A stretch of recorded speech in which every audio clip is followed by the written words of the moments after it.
Welcome to The Explainer. So today, we're going to dig into this really powerful idea from William Zinser's Writing to Learn. It's this concept that writing, it's not just for writers, it's actually one of the best tools any of us have to figure things out. Let's start with a feeling I bet you recognize, that dread of a subject that just seems impossible to get. Well, for a young William Zinser, that subject was chemistry. And man, this quote, it just nailed that feeling, right? Being a total outsider, lost in a world of weird symbols and even weirder smells. For him, high school was like two different planets. In one room, you had Latin class, and it was alive.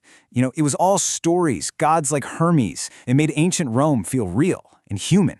But then, you walk into the chemistry lab, and the big thing staring you down? The periodic table. Just this huge, scary chart of what he called cryptic letters and numbers. It was cold. It was alien. A totally different world. And this idea that there are these two separate worlds, one for the artsy types and one for the science types, that really stuck with Zinser for years, like for decades, until one conversation, just one, with a chemistry professor basically turned everything on its head. He'd always kind of wondered, could a subject like chemistry, something so packed with formulas and abstract stuff, could it ever feel, well, human? Could it have a story, a plot? Turns out, he was about to get his answer. So this professor, Thomas Galver, he lays it all out. He explains that the synthesis of urea, it wasn't just some boring chemical reaction. No. It was a huge deal. I mean, think about it. For the very first time, a person had created an organic compound, something that up until then, people thought only God could make. This one discovery, it set off these massive debates all over Europe about religion, about philosophy. It was pure drama. And that scary old periodic table? Turns out it had a human story too. It was created by this one guy, Dmitri Mendeleev, back in 1869. He looked at all this chaos of the elements, and somehow he saw a pattern.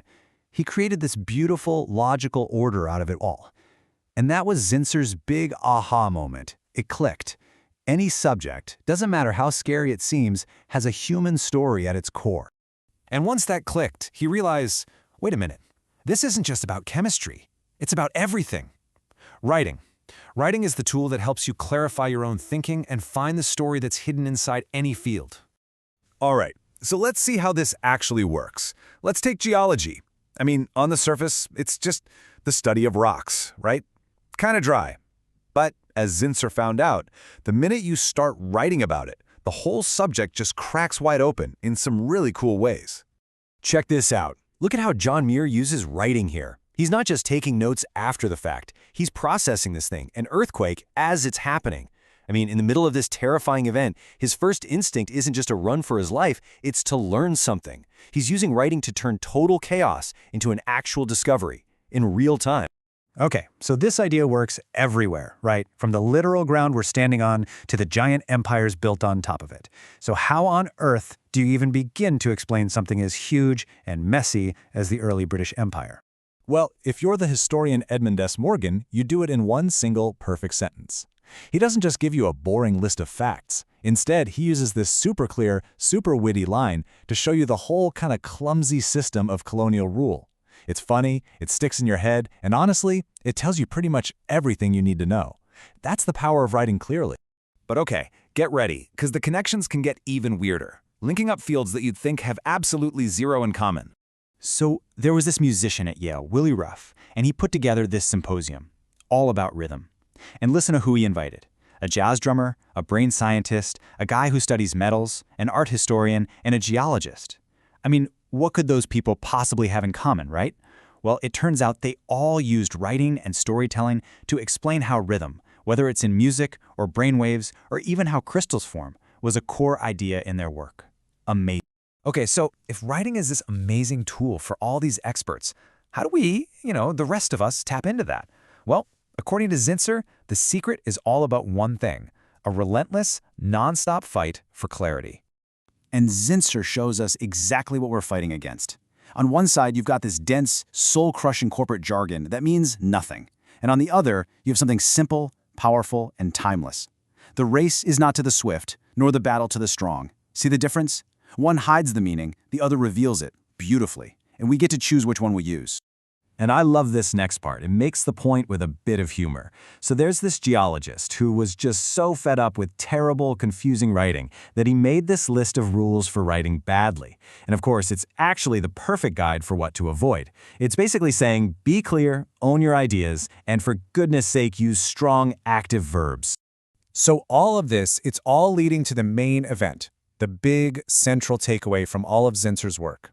It's about a whole new way of thinking about what writing even is. Okay, first things first, forget this idea that you have to be a writer, with a capital W. That's not what this is about. Think of writing as a process. It's just thinking on paper. It's the act of getting your messy thoughts out of your head and onto the page so you can actually look at them, move them around, and figure out what it is you really think. Yeah, exactly. Writing isn't about recording thoughts that are already perfectly polished in your head. Who has those? No, it's an act of discovery. As you're doing it, you start connecting dots. You remember little details you'd thought you'd forgotten, and you start to untangle all the confusion. The process of writing is the thing that creates the insight. And you know what the best part is? It's not some mysterious gift that only a few people have. It's a craft. Seriously, it's like learning to be a carpenter or a plumber. It's just a set of tools, and anyone can learn how to use them.